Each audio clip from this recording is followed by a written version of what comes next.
Welcome to the Coaching Edge podcast with your co-hosts, Dr. Steve Jeffs and Erwin de Grave. Each episode, we bring you expert guests and transformative coaching insights. Let's dive in. Hello, everybody. Welcome to a new episode of the Coaching Edge podcast with your co-host, Dr. Steve Jeffs, and myself, Erwin de Grave. And today we have the pleasure to talk to Lisa Bloom. Hello, Lisa. How are you doing? Hello, good to be here. And hello, Steve. Welcome as well. Hi. So, Lisa, we could try to introduce you, but you know yourself much better than we do. So, who is Lisa Bloom and how did she get in coaching? Yeah, sure. So, first, thanks for inviting me. It's nice to be here.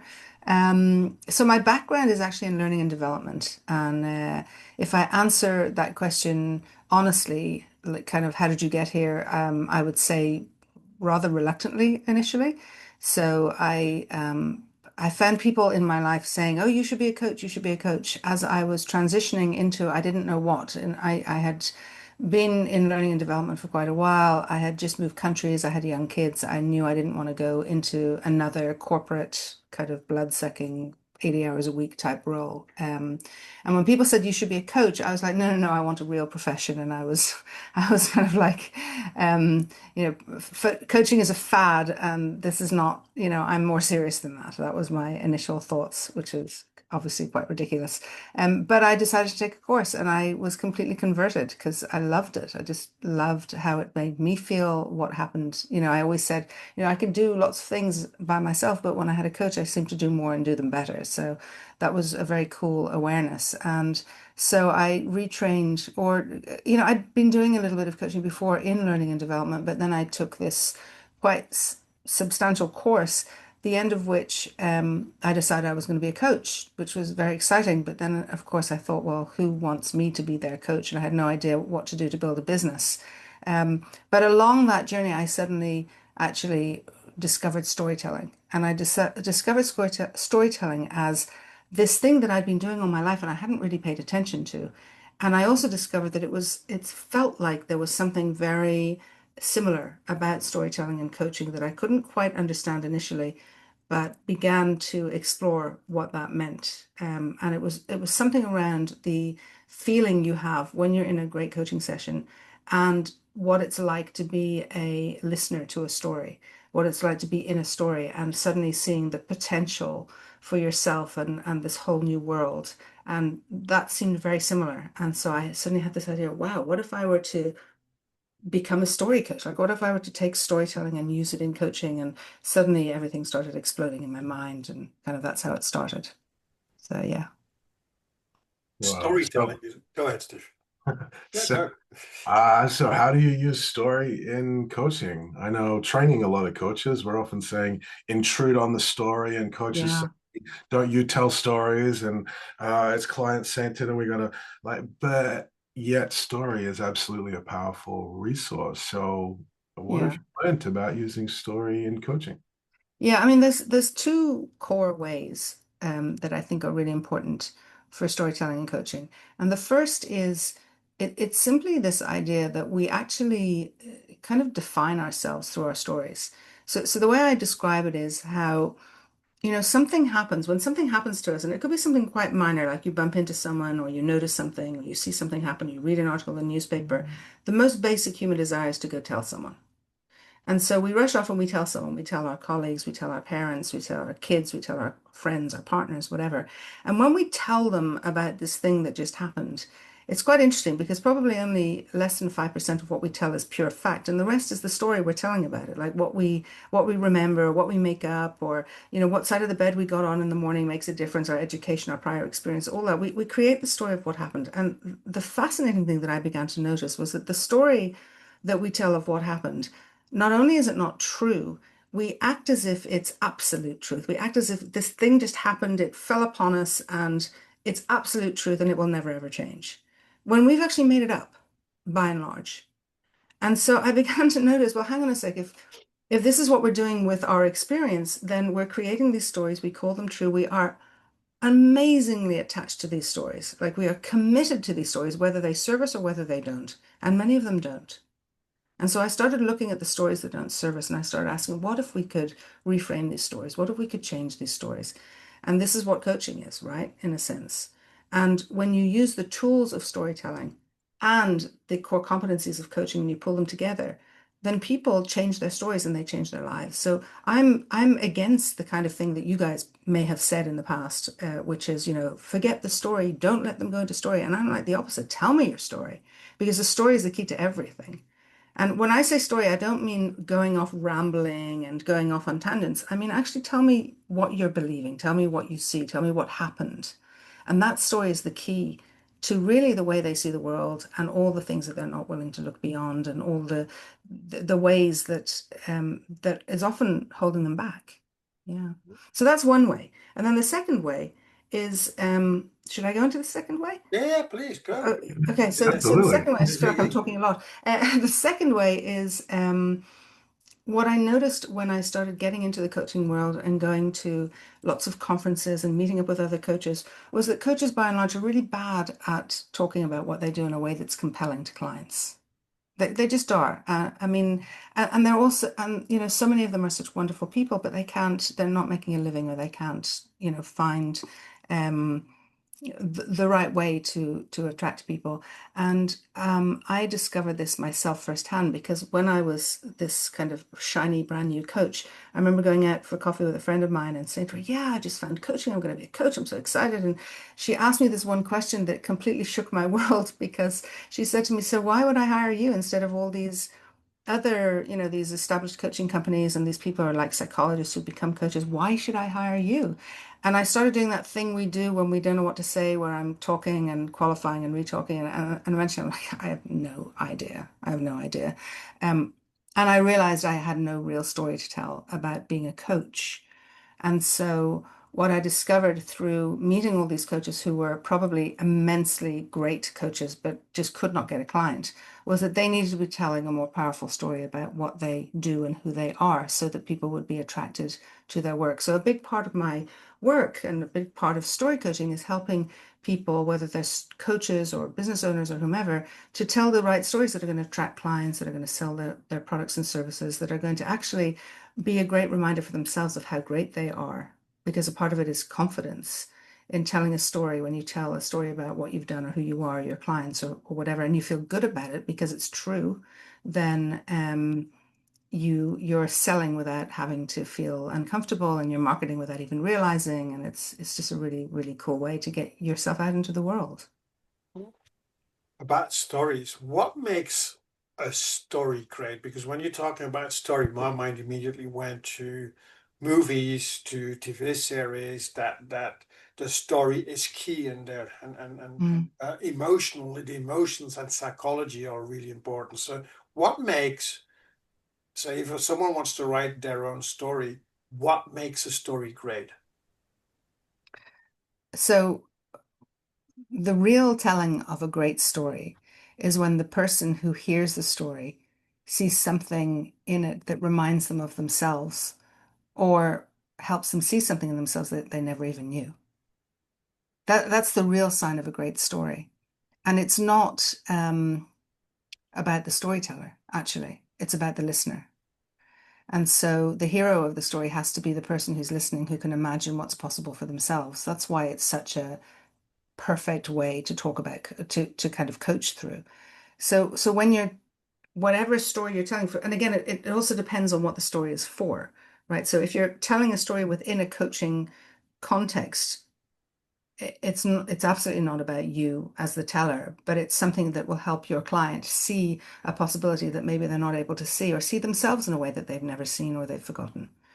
And so that makes it a great story. And it's a really, I see it as being a gift. A good story is a gift, and it's a gift for the listener. It's never about you. It's never about your own, oh, this thing happened and I want to talk about it. Well, that's great. But tell it to your therapist or your family or whatever. We all have to tell our stories, and we all have this huge drive to tell our stories, and that's great. But I talk about it in the context of coaching and business. And so for coaching and business, you have to be telling stories that are appropriate, that are relevant. Relevance is like the most important thing. And it doesn't matter how long it is, because if it's relevant, you can spend, days telling a story. And if it's not relevant in a few seconds, people will tune out. So it's about being relevant, and it's about being this gift to the listener that is of value to them. So that makes really, when we talk about, and certainly in the marketing, your ideal client, and that makes more sense right now listening to you. The ideal client is really defining what would be those relevant points to my ideal clients, that when they're listening to the story would say to my story, say, hey, you could be the right person for me as a coach to help you. Exactly. It's like this self-selection, because they identify something in your story that they relate to so deeply, that moves them, that they're like, oh, I really want to talk to him, or I really want to talk to her, because there's something there that really resonates for me. So what's a precursor to that is actually knowing who your ideal client is, and knowing what is the thing that's keeping them up at night, and what are the things that they need help with. And so that's the pre-work to being able to tell good stories, is to really understand who your client is, and where they're at, and what's going to be important to them. Mm. So really, who is your ideal listener in that sense? Mm-hmm. Uh, And then of course, like, I mean, there's just so many different ways to use coaching, to use stories in a coaching business. Because if you're a coach, I was never interested in the kind of, well, I'm going to meet everybody once a week and that's my coaching, like a coaching practice as a center. I always wanted a business. And so that meant I wrote books, and I have a podcast, and I wrote articles, and I did blogs, and like I did lots of things. For all of those things, stories were just, that's what made them work for me. I realized at a certain point in time that all the clients I got through speaking. And why was my speaking good? Because I was a performing storyteller. I mean, that was my background. I became a performing storyteller. I realized I was much more interested in teaching people about their own stories and how to tell stories than just entertaining. But it made me a good speaker, because I knew I could get up on a stage and people would be really magnetized, because I would tell a fairy tale, or I would tell something unexpected, and suddenly they'd be listening like they were children, and then realize, oh wow, that could be me, and all this magic happens. So I teach people how to take stories and bring them into their speaking, or bring more stories into the books that they've written. I'm reading a book right now by a coaching client, and it's a beautiful book about her relationship with her son. But I'm noticing as I'm reading it that the theoretical pieces I kind of scan through, and the story pieces I read more closely. It's just this natural draw we have to stories. So the more you can bring stories and infuse them, and just integrate them into all the things you do, the more compelling they are for others, and the more attention and more engagement you're going to get from people. So there's so many different ways to use stories in a coaching business. How do you What include in stories? Because as you said, stories get the attention for people and they're really listening in. How can you weave in the lessons, the hooks that you want the listeners to get? Because there you start talking about also the subconscious that you Well, want. it's the balance, really, isn't it? I mean, I think I always tell my students stories, don't forget that it's not about the story. The story is the vehicle. Mhm. So you have to have the content there. You have to have the pieces that you want to actually teach, or whatever. But when you use stories, you get people to engage. It's like with speaking. Oftentimes people spend the first 3 or 4 minutes of their speaking gig talking about themselves. And people lose interest really fast. Firstly, because they've read the brochure, like they know you're going to be there, so like you don't need to tell them what they already know. And secondly, because nobody likes to hear somebody talk about themselves. But if you get up on the stage and you say, it was a Tuesday afternoon and it was pouring rain and I couldn't believe that I was going to have to go out to the store, but you never guess what happened when I did. And suddenly everybody's like, "Whoa, what's going to happen?" And they're in the story and they're with you. And then 5 minutes later, when you tell them about yourself, they can actually hear it, because they want to hear it, because they are super engaged with you. And so you tell the story to get the engagement, and then they're listening, and you tell them whatever it is you want to teach them, or you weave the teaching in through the stories. And yeah, it's about finding that balance. And putting the close of the story more at the end, and then weave the content in there because they Well, like it kind waiting of, about what's happened at the end. So they well, sometimes, I mean, there have been situations where, I mean, I once did an event, a 3-day event, where I told a story over 3 days, and I kept stopping it at this critical moment. So people were like, "Oh, and then 2 hours later I'd come back and tell the next part. And so that's an old storytelling trick that storytellers would use so that they could get a meal or a place to sleep as they traveled around the country. So like you can do that, but there's lots of different ways to do it. The point is that when you're in story, people are more interested and they're more connected and they see themselves. And that's a very powerful tool. It also comes with responsibility, by the way. So like you really have to be careful not to abuse that. But it's just a very powerful tool, and there isn't one way to do it. I can't say, okay, you tell a story here, here, and here. It has to be this long. And so, it just depends. It depends on the audience. Um, it depends on so many things. But I've worked with some of the audiences that, because I still work with corporate, I work with a lot of engineers and a lot of, people who are deeply into, computer software developers, all kinds of people who typically you wouldn't imagine would want to hear a story or a fairy tale. And yet this works for everybody because it connects with something in them and it connects with their own. I see, we all have this innate storyteller within us. And most of us feel like, oh, what I wouldn't be that good at that. And so when you help them see how they can tell stories effectively, it's really powerful. Yeah. The one of the themes that I'm hearing is when we talk at people, the audience is passive. It's almost, I have to defend when you're throwing these words at me. And I saw that in hey, let me get on stage and tell you who I am that you read in the brochure. It's like, well, that's a shutting down of an energy, a closing off. And yet the relationship that I'm hearing between the speaker and the audience, not listener, but audience, feels a lot more dynamic and a lot more alive, that there is an emergence, there's an activity that's starting to happen there. The audience wants to be, that word engage, it's a choice to open up, to move forwards. And it feels like that's a key difference. And I can definitely see value instead of death by PowerPoint or spreadsheets, whether you're a leader or wherever you're sitting, but actually how do we create relationship and then communicate from within that rather Mm. than throwing stuff at people? It's funny, as you said that, it reminded me of a time I was speaking at a conference I think it was in Spain actually, and I had prepared because it was a very kind of formal coaching conference. I prepared a PowerPoint, which I don't use that often, and I was terribly nervous because I have stage fright, which is something, this is a whole other thing to have spoken in like 25 countries around the world, but to have stage fright. So anyway, I was nervous and I got up and I stood in front of the room. I thought people wouldn't show up. And of course, there were so many people that there were people standing around the walls and sitting on the floors and the whole thing. And I started speaking, and about 15, 20 minutes in, I'm like, oh, I forgot my presentation. Sorry about that. And I turned around and I switched it on. And then I continued. And when I paused for questions, this person put up their hand and they said, I just wanted to say that I love everything you're doing, but since you've turned on the presentation, I feel like there's a bit of a difference and it's not a good difference. And I said, really? And he goes, yeah. And I said, that's so funny because I hate using presentations, but I was told this is a very formal conference and I should use a presentation. And everybody started laughing.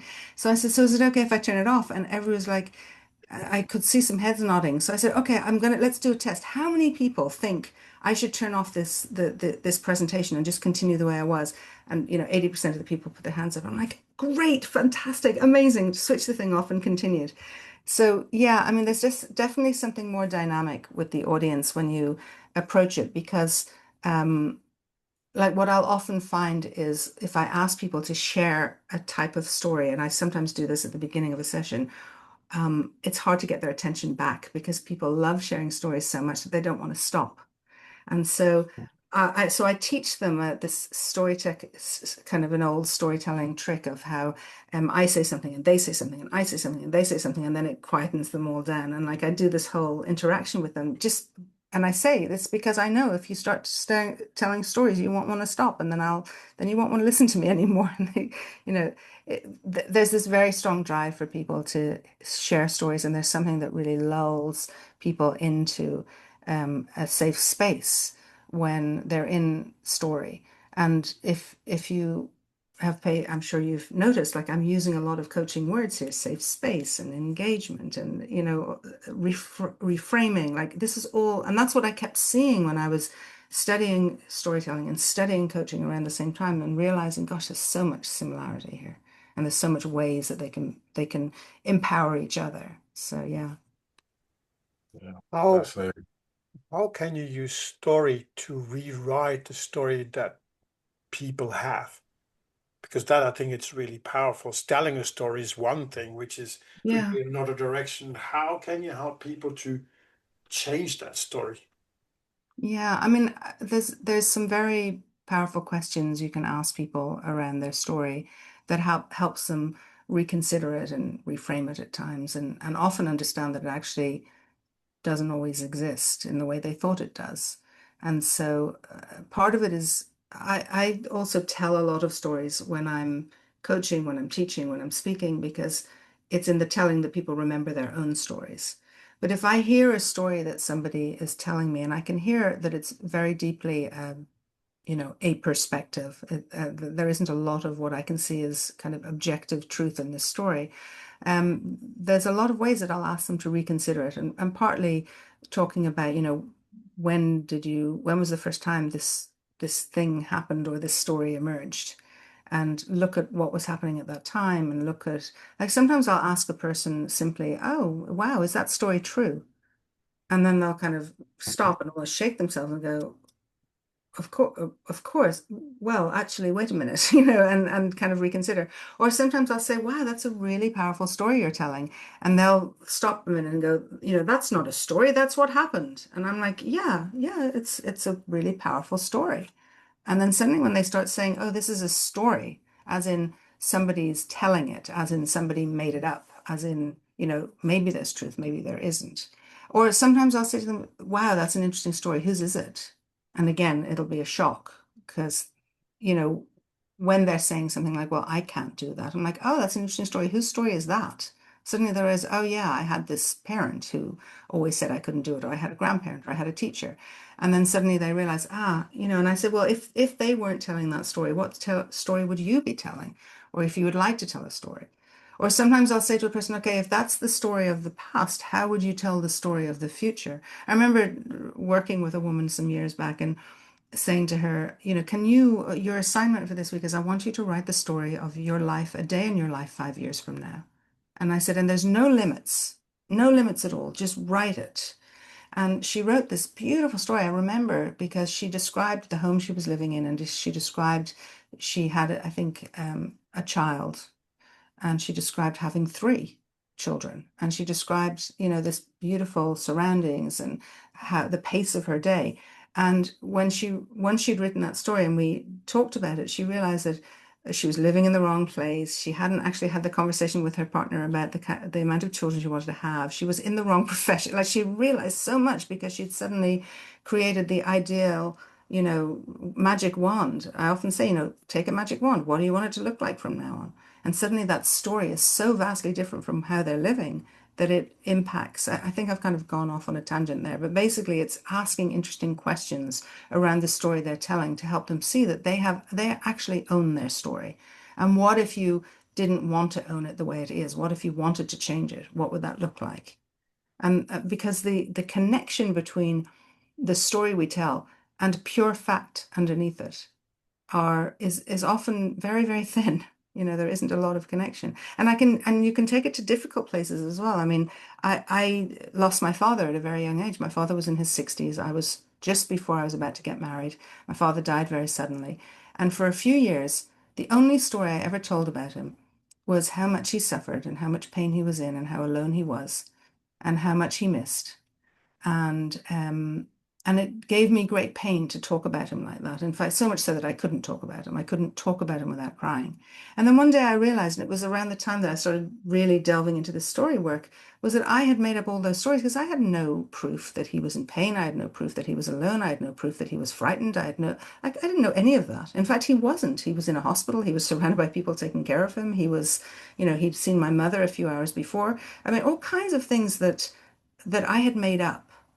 And I know that he doesn't, he hasn't met his grandchildren, or he hasn't, I don't know that. Who knows, right?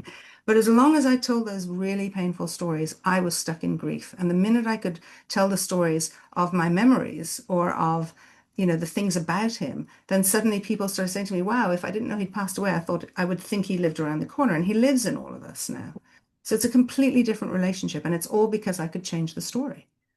So it's not that bad things don't happen. It's not like we're suddenly painting, a rose-colored lens on everything that's happened and suddenly saying, it's a happy ever after. It's about saying, okay, this thing happened and it was really hard and it was really painful. But what have I learned and how have I grown and who have I become and what am I grateful for? And then that becomes a story that serves others because they can take their really, really difficult situations and they can understand the lessons from them too. In many ways, the biggest legacy of those events is the stories that we tell about them. Absolutely. And we get to choose how we do that. Yeah, I think that's such a powerful insight to recognize, even biologically, we filter out so much information. There's so much data and information that doesn't even get into the eyes, that doesn't get into the ears, frequencies we can't see and hear, things that we're not aware of. My favorite example, I was talking with my kid about this the other day as we were driving. The bit where the optic nerve attaches to the retina, we're blind on that spot. And so rather than seeing a dot in our vision, our brain fills in the gap. It makes up what's going to be there. And I think such a great biological reminder, at least for me, of, well, just because I create the meaning of what's happening doesn't mean that it's what's happening. Mm-hmm. Because as you said, we go from what we experience and then we create the meaning around it. Mm-hmm. And story is the ultimate meaning maker. Absolutely. That doesn't mean it's true. It doesn't mean that it's not. And I find that a really important thing to remind people is just because it's not true also doesn't mean that it's not true. Yeah. Like Yeah. Well, truth, I think truth. like Steve, I think the ultimate test of that is, are you miserable? Like, are you suffering? Or are you living your best life? Because if you're suffering and you're miserable and things are really, really hard, chances are you're telling yourself some really powerful stories and they're not true. And if you're living your best life, then, firstly, it doesn't really matter what story you're telling because you're living your best life, but also it's like something's working, right? Because we have to make meaning. That's who we are as human beings. And in that meaning making, when people come to me and they tell me these stories that are keeping them very, very small and are very, very painful, I say, I hear that this is a really important story. And maybe there was a time that this story really helped you and really served you. Maybe it even saved your life. But is it serving you now? Is it serving you now? And if it's not, let's look at how we can create a more powerful story.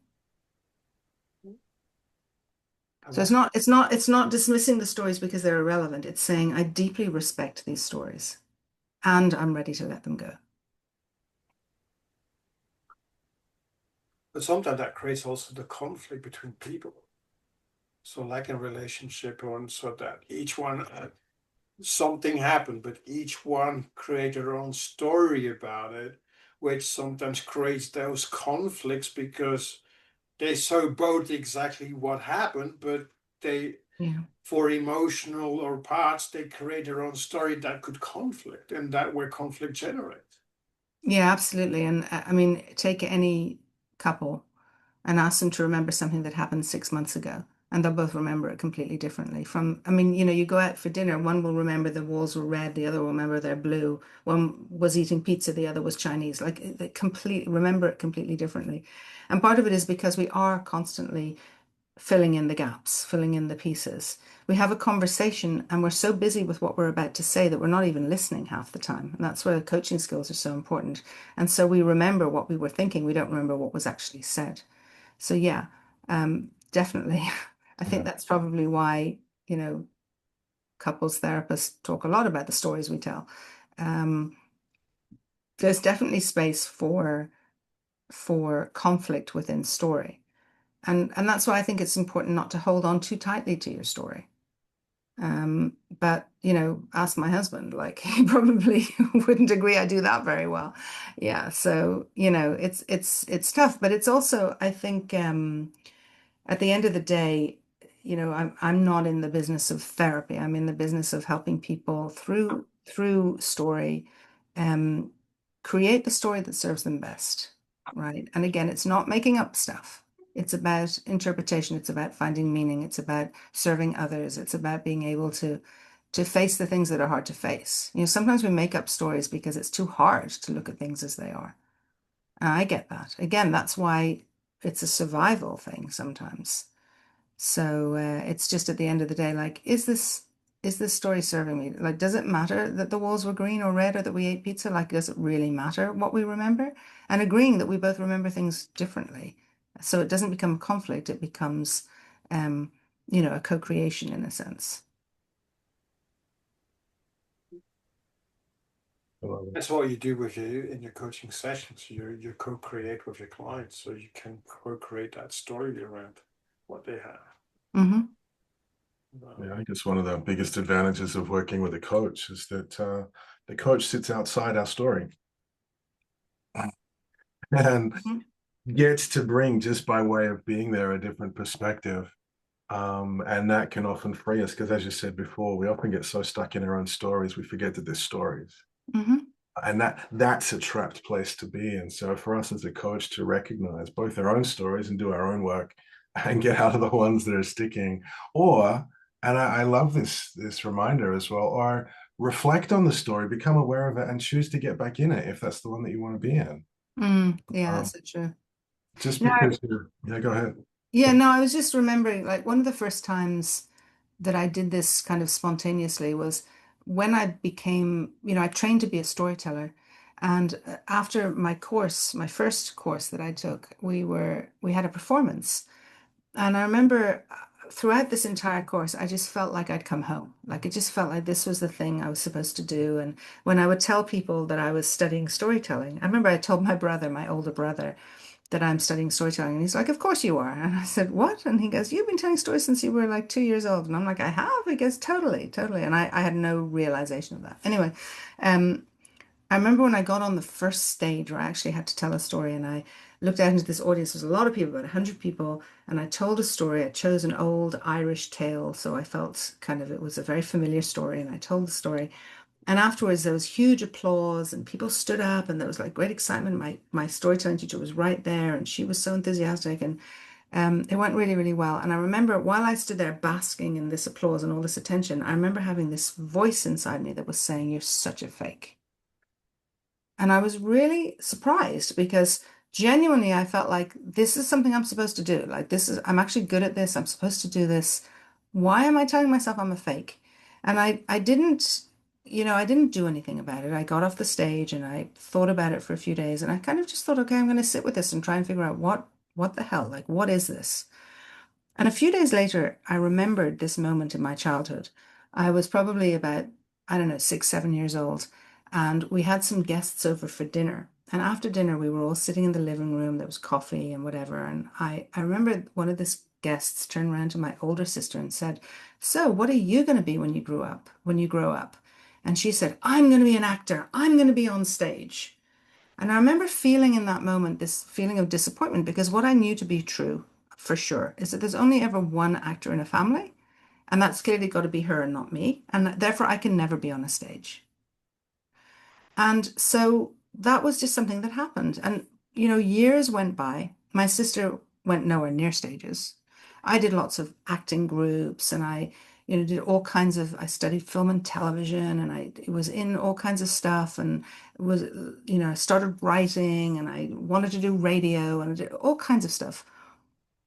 My sister went into corporate America. Like she did this very different thing. And for years, she would call me up and say, Hey, Lisa, I've got to do this talk to my team. Tell me what like, how should I say, or how can I prepare? And, all this stuff. Anyway, what I realized in that moment when I stood on the stage was that that voice that said you're a fake was the voice of this 7-year-old who felt that nobody else could be on the stage and my sister should be there, not me. And so I was the fake by doing the thing that I was not supposed to do, which is a ridiculous story, but it was still stuck inside me somewhere deep, right? It's totally ridiculous. And the minute I realized that, I was like, oh, of course, that's why I felt like a fake. Ridiculous. I can let it go.